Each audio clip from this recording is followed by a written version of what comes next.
Welcome to American Players Theater Talkbacks to Go.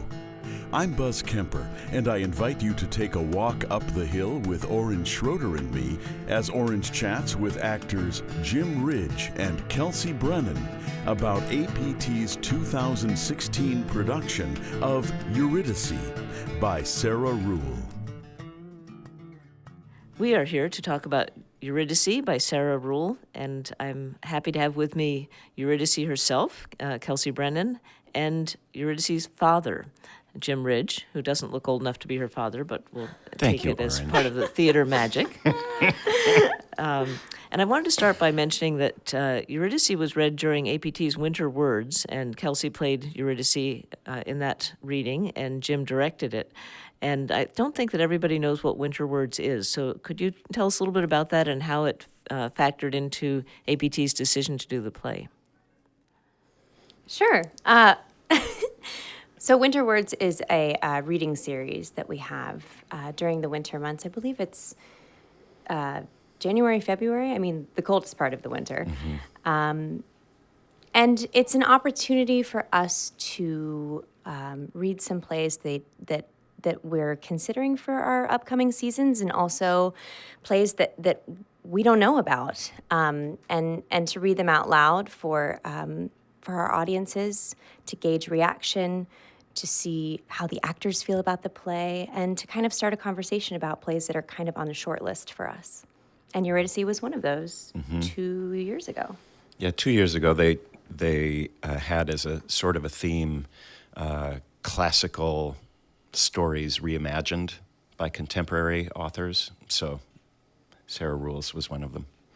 And Sarah is a very contemporary artist. She was born in 1974 in Illinois, and some of her works have Forward Theater in Madison has done In the Next Room. Mm-hmm. And one of the fascinating things about Eurydice is that it had its world premiere in Madison back in the days of the Madison Rep, and that was in 2003. I remember seeing it. I think some of our other audience members might also have seen it. So it has that exciting connection with our community. But it's not a play that is what you would normally expect from APT, especially for a retelling of a Greek myth. How does she approach it? Sarah Ruhl is nothing if not poetic. So while it's not Shakespeare and the language isn't hard to access in any way, the relationships and the images and the world that she evokes through her use of language is quite extraordinary, and something we were interested in exploring as artists, and very luckily get to do so, have been doing so. Mm-hmm. Yeah, and she takes on the original myth, which has more to do with Orpheus, and reimagines it from as Eurydice being the main focal point. But Sarah Ruhl was also, on a personal level, was grappling with the loss of her own father, and so it ends up being it's not a dissertation, it's all poetry, a poetic imagining of grief and that process and that struggle. The play, if nothing, is about the struggle of grief. So there's a connection perhaps between King Lear and Death of a Salesman. I mean, we're talking a little bit about fathers this year. Mm-hmm. And you are Eurydice's father. Tell us about your role, Jim. So in the play, Eurydice's father has already passed, and through some mechanism not clearly defined in the play, is aware of her getting married. And then so the whole 2/3 of the play really take place in the underworld, where her father and Eurydice are reunited. I don't want I it's hard know, to talk it's about like, without giving how too much more away. can you Yeah. say? That's a good start, I think. Well, and Jim mentioned the play being poetic, and one of the things that I find fascinating is that not only are the words poetic, but the stage directions. For instance, what Sarah Ruhl refers to as the second movement starts with the instructions: the underworld. There is no set change. Strange watery noises, drip, drip, drip. The movement to the underworld is marked by the entrance of stones. And then these characters that are indeed stones take the stage. We have Big Stone, Loud Stone, and Little Stone. And we're not really used to talking rocks. Have you seen what the portrayal of the rocks, the stones will be? I mean, Yeah, it's been a really interesting process for them to figure out. So there's 3 of them. They move through the play like a chorus. They speak at the same time throughout the play many times. But as actors, I think playing a stone, playing a rock, and thinking of it as an immovable object is a really limiting character to take on. So I think just this week we've watched them play with movement and play with different physical structure, but also kind of take on the idea of being a stone in a spiritual sense, in that in this underworld, when you die, you become this entity that we call stone, and that is something that affects you in your being, in your identity, that you forget, and you really have a very limited vocabulary for what your job is, and it hardens you, in a sense.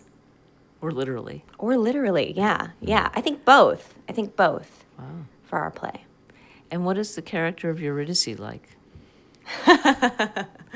Well, I'll tell you in 90 minutes when you come to see it. But Eurydice is someone who, like Jim was saying, I think is really, really struggling with the loss of her father in particular, with the loss of someone who made her feel the most like herself. And when you lose that person and you lose inevitably the way that person makes you feel, I think it kind of throws you into a tailspin. That's happening at the same time that she's finding real love for the first time with Orpheus. And those 2 experiences begin to affect one another in strange, poetic, lovely, weird ways. So she is a woman in a state of internal conflict, huge internal conflict, trying to face her own demons and figure out how to move forward. I remember when I saw the play in Madison that there was running water on stage, which was, and still is, rather unusual. But there is the symbolism of water in the play. Do you think or do we know if there will be real water on stage in the APT production? Well, I know they started, the design collaboration team kind of started with having to unpack the poetry of, Sarah Ruhl's imagery, specifically in the stage directions, as you were talking about. And there are certain things that they thought that they couldn't do right off the bat, like have a raining elevator. So then the job became to dig inside the metaphor and to figure out what it is that she was trying to say, and to figure out how to make that metaphor still living and breathing and pointing us toward something greater, something about our universal experience as humans, without having an actual raining elevator. Mm-hmm. So I think there's still going to be, I think they've been ingenious the way they've been going at it, digging away at it like archaeologists with a fine brush. I think they have found a way to do some water, I think in an unexpected way. Mm-hmm. I keep wanting to say sprocket. It's an inside joke. Maybe when you come, you'll see. A spigot. It's a spigot. To most people, it's called a spigot, I think. I guess on the other side of the pond. Tyne is from England. Yes, the director, we should mention, is Tyne Raffaelli, who came last year for the first time to APT to direct Pride and Prejudice Up the Hill, and is back this year to do Eurydice. And Eurydice is in the Touchstone, so she doesn't have to deal with mosquitoes and heat this year. Right, and neither do we. But ultimately, Tyne sat down with Sarah Ruhl this winter and talked with her about the play and what her intentions as a playwright were in the way that she wrote the stage directions. And Tyne received her blessing to be able to not co-author, not rewrite, but to investigate and reimagine what some of those metaphors might suggest and what they might morph into for our space. So, it's not being done behind closed curtains. The playwright is aware of it, and it's all, this whole process has been one of very, very respectful exploration of the text and the author's intent to try to get across what it was that she wants to say. And that's one of the advantages of working with a living poet or living playwright.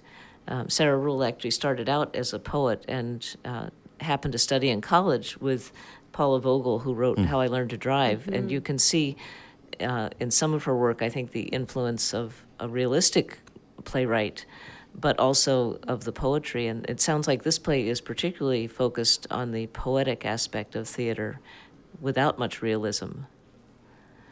You could definitely say that. I just wanted to end by asking about a nasty, interesting man and what that role is all about. That is one of the great mysteries of this play, and I think Cedric Mays, who's playing the role, is just really approaching it very, very smartly with Tyne and figuring out specifically what it is. The nasty, interesting man is a man who appears to Eurydice on Earth, I guess you could say, above the underworld, and then it is suggested through her stage directions that he may be the same man who comes in and says he's the lord of the underworld. So maybe he's the devil, maybe he's a phantom. We'll find out, but he definitely represents some dark energy. The sort of catchphrase has been all along, is this confusing or mysterious? And so all of our choices have been shaped by, let's try to make this poetic and mysterious. But not confusing. Right.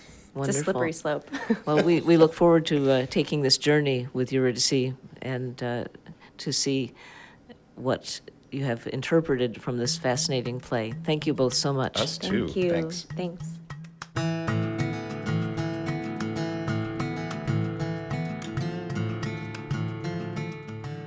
Talkbacks to Go is a production of Orange Tree Imports and Audio for the Arts. Your host is Orange Schroeder. I'm Buzz Kemper. Our music is used by permission of the artist.